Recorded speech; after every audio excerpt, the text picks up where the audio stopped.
Assalamualaikum warahmatullahi wabarakatuh. So we already finished with chapter 1. So now we moving to chapter number 2.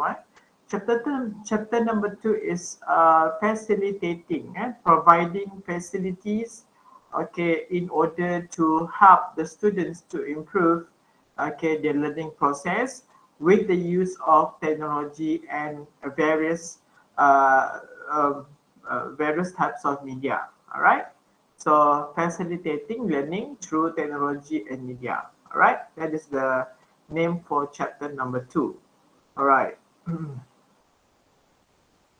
Okay, moving to the next slides. Okay, so this is the key contents of chapter number 2. Okay, we have the changing phase of education, and then we have the second sub key contents. What is learning? Okay, I would provide you with a definition of learning. And then the last one is the psychological perspective on learning. So in psychological perspective on learning, I'm going to explain to you different various theories of learning, okay, that you should know in order to understand yourself better as a student. All right.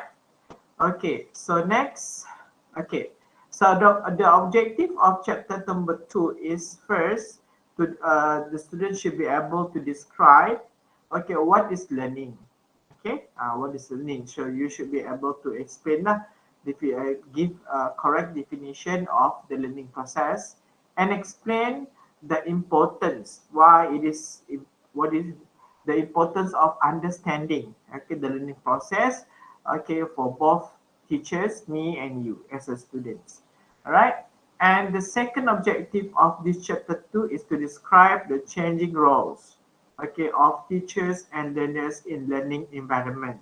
Okay, so we have our own. I have my own roles as a teacher. I have my own responsibility that I have to carry out as a teacher, and you as a learners also have your own responsibility to be fulfilled. All right.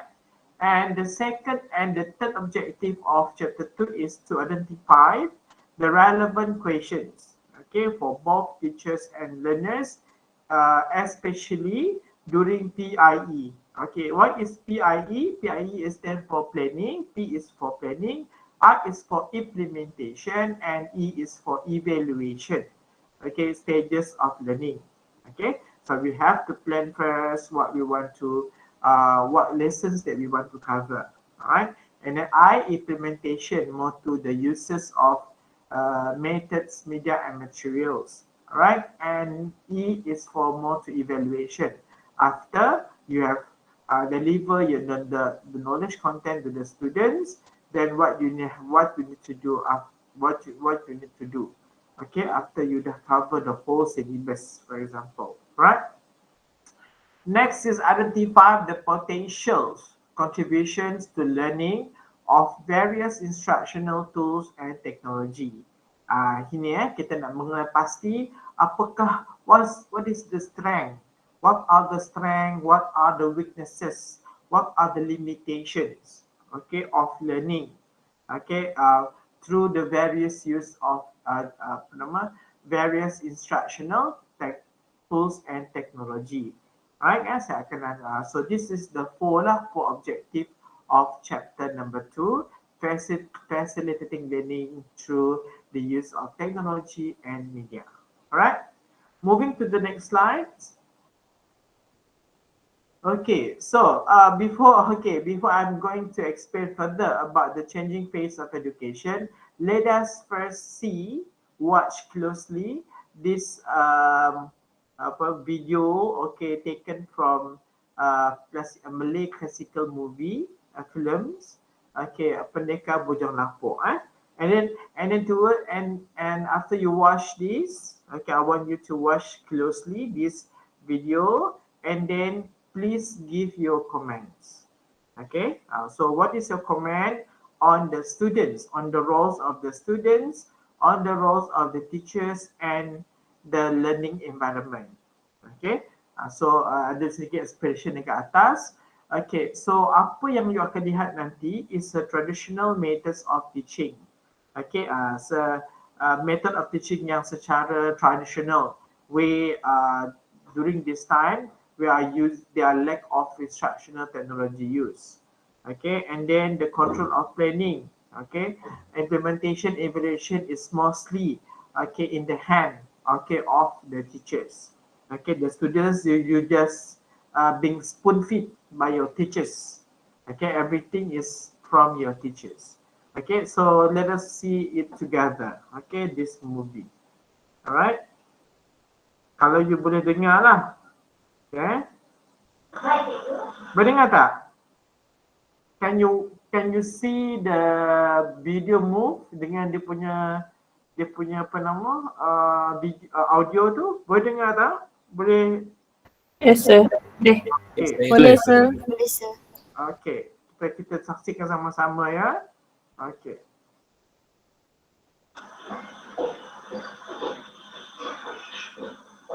Sekarang murid-murid saya mulakan dengan Pak Ciman. Pak Ciman, cuba sebutkan kata ini. Ya, mim, buaya. Bukan buaya. Alif, ya, mim, ayam. Oh, ayam. Berarti buaya. Pak Cito, cuba sebutkan kata ini. Ya. Wow, unta. Bukan unta. Wow, burung. Oh, burung. Aku fikir dah unta. Pakcik Amin juga boleh sedikit nanti masuk larat. Pakcik Man, cuba sebutkan perkataan ini.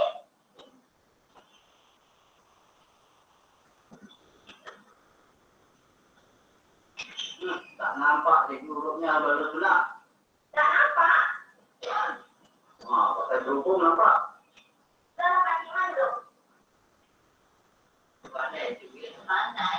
Dan eja lagi baca. Sekarang boleh-boleh cuba cikgu baca ya.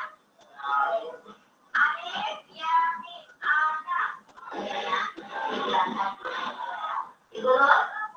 Cikgu.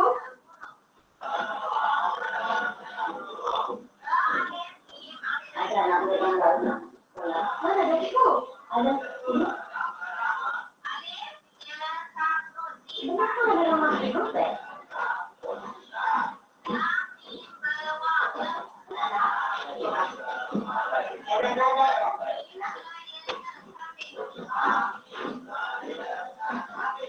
Kami duduk di mana cikgu?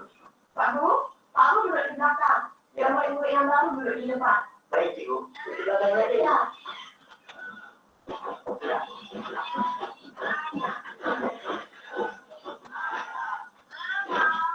Sekarang murid-murid ikut apa yang cikgu baca ya. Alif.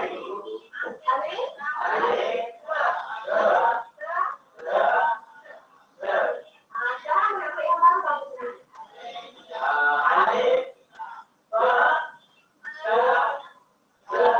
Kamu kenapa tak pandai? Kami tak kenal dengan huruf itu dia aja. Dulu kita empat huruf beda. Sampai huruf itu saya tengok dia tidak mati. Sekarang murid-murid itu sudah paham huruf itu, kita akan tinggal huruf lagi ya. Alif.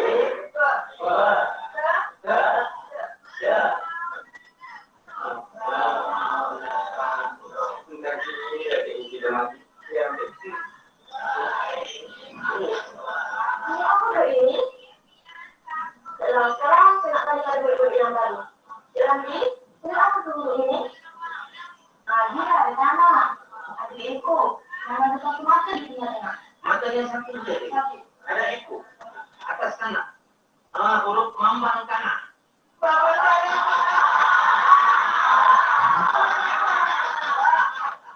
Ini bukan mama tanah je ni. Ini huruf J. Ini lambang kanan tak jauh. Jadi,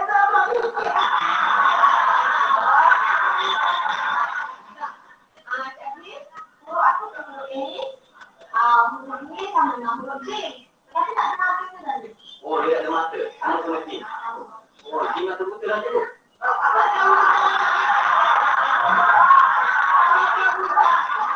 Yang ini bukan J huruf saja tadi. Yang ini huruf A.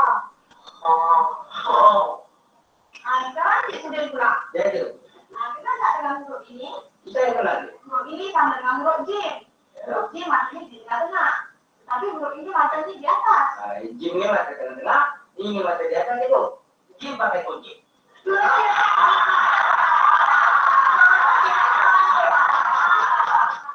Aku tuh terlalu banyak sangat. Tidur. Sekarang tak aku pula. Yang mana? Yang ini.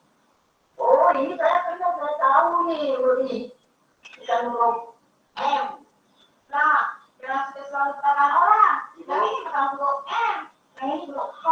Huruf H.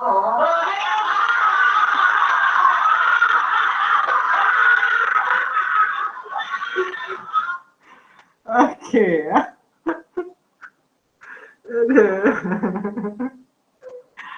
Okay. So as you can see kan, okay, this is the traditional methods of teaching. Okay, as you can see, you know, when British governing, okay, Peninsula Malaysia, Tanah Melayu, okay, and then most of the Malay, okay, they don't really know how to read, okay, and then some of them they are depend too much on teachers, okay. So there's no like standard printed books, okay, for the students to refer. All right, okay, so that is the limitation lah, okay, when we using traditional methods of teaching. All right, so you already watched these films for a few times, I believe. So what is your comment, okay, on the roles of the students, on the roles of the teachers, and the roles and the whether the environment, whether the learning environment is conducive or not, and give me a reason why. Okay, so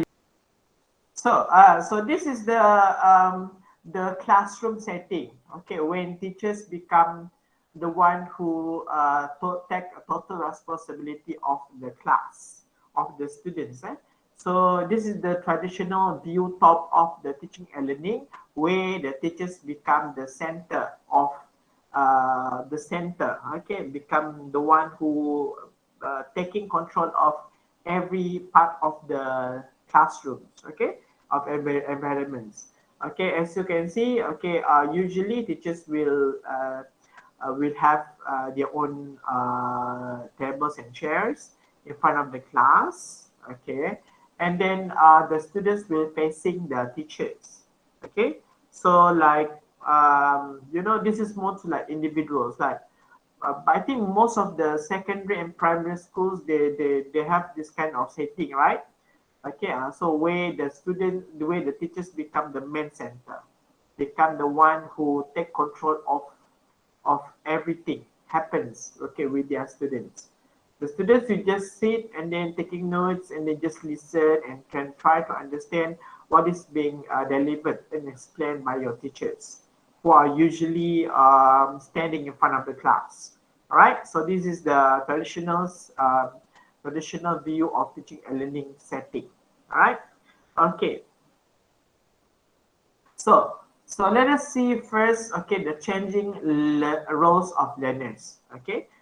Learners dahulu, learners sekarang, okay, and what factors that influence the changing behavior of the learners, the changing learning styles of learners. Okay, so we're going to see on the perspective of skills, in terms of skills, okay, in terms of learner themselves, and then the learning styles of the changing learning style of the learners. Okay, so the real world needs, okay, require, okay, individual learners to use, okay, reasoning skills. All right, so we give chances for the students to ask questions. Okay, so we show them something. Okay, after we show you something, then we will allow you to ask any questions relating to apa yang saya dah tunjukkan. Okay, reasoning skills. For example, like how this thing happened, why this thing happen? Why it is so important for me to learn about this topic, for example, right? So you can ask questions. You are actually have right to ask questions. Nobody going to stop you to ask questions. All right? Yes. Huh? Especially your teachers. You can ask any questions that appears in your mind. Okay? So reasoning skills to solve complex problems. Sometimes we give situation problem, okay, situation where you have to find the solution, right? But sometimes you cannot really provide a better solution on the problem. Maybe you can ask questions for clarifications. Okay, then you want to know whether you are doing the right things or not. All right. So then you ask questions. Am I doing the right things? Is this the solutions of the problem?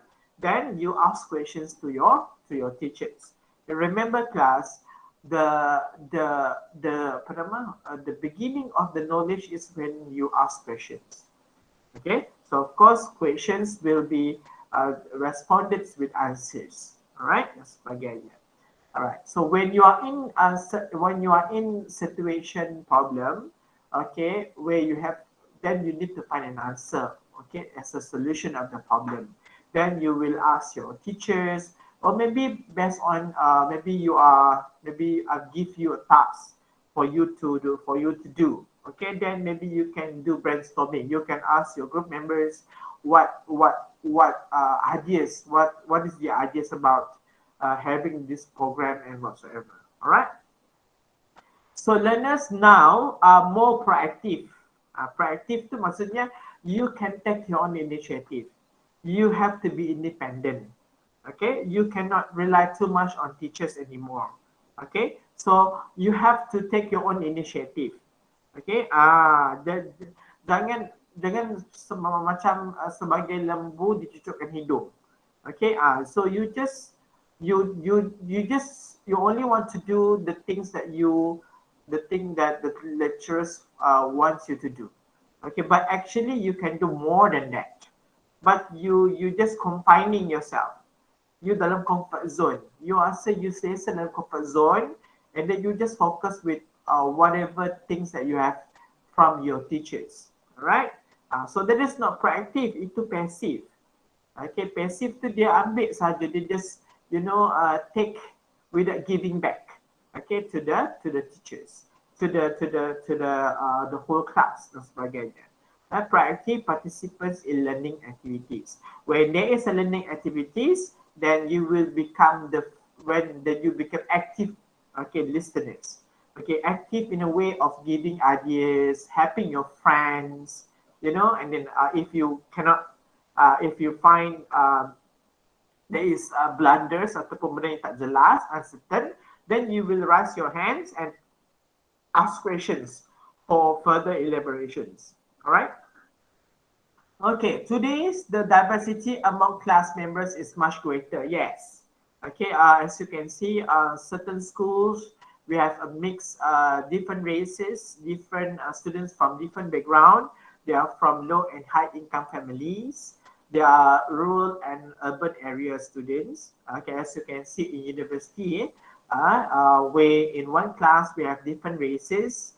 We are from students from different states, from all over Malaysia. Okay, so there are Malay students, there are Iban students, okay, there are Sawakin students, there are Kelantan students, dan sebagainya. Okay, so at the same time, for example, like international students, okay, we have local students, we have international students, and these local international students, they are showing different way of different responses towards learning. Okay, dan sebagainya. Diversity maksudnya the students ini they are various. Okay, dia macam-macam. Karena there are so much behavior. Okay, so many things happens in one class. Okay, much greater. The challenge, this is the challenge lah, especially for the teachers to understand each one of you. All right, in the class. Okay, the challenge is we need different we need as a teacher, kita kena apply different learning styles in order to cater, okay, different learning styles of the students. Okay, we need to have different learning styles as these students, they are come from different background. They are using different approach in acquiring knowledge. Okay, some of you are audio learners. You like to listen to audio. Some of you like to watch movies, visual learners. Okay, and then so as a teachers, so how are you going to satisfy, okay, the learning needs of audio and visual learners, for example. Okay, so this would lead to more complex learning problem for the teachers and students to understand. Okay, I have to understand you as a student, and you also have to understand me as a teacher. So there are two-way communications. All right. You need to have me. You need to open yourself. Okay, for me to understand you better. Kalau saya tak faham you, if you just keep silent, being passive, you macam cerita tu, apa nama lagu tu, you are broken but you won't ask for help, macam tu kan. You are the problem but you don't want any assistance or help from teachers. So then you keep blaming teachers like not helping you. So macam tak adil lah kan, you begitu macam tu pada your teachers kan. But actually your teachers, they're willing to help you, to give you advice and whatsoever. But you keep away yourself from the teachers. Macam tu lah masalah dia sekarang ni. Especially during in university students ni dia prefer to keep silence. Kalau dia masalah, if you have problems, you just keep it for yourself. Okay, and then you just and then you assume that people will understand you better. Tapi tak boleh lah. How I'm going to know your problem kalau you just keep silent? Alright, dan sebagainya. So complex learning problem for teachers and the students. Sometimes teachers ni dia believe okay dia akan guna one method. Tapi one method itu dia tak sesuai with certain problems in the class, certain students in the class. Okay, so student kata boring. Okay, sebab apa? Sebab guna audio je. Okay, tapi when I ask audio learners, okay, dia kata secara ni interesting. Tapi kalau saya tanya pada visual learners, dia kata oh tak interesting because Cik Syaril ni banyak guna audio rather than visuals. Macam tu. Okay, that's why as a teachers, you kena sentiasa take initiative, okay, taking step forward untuk try everything, okay, to try every technologies that you have, okay, in order to cater every types of students in the class. Alright, dan sebagainya.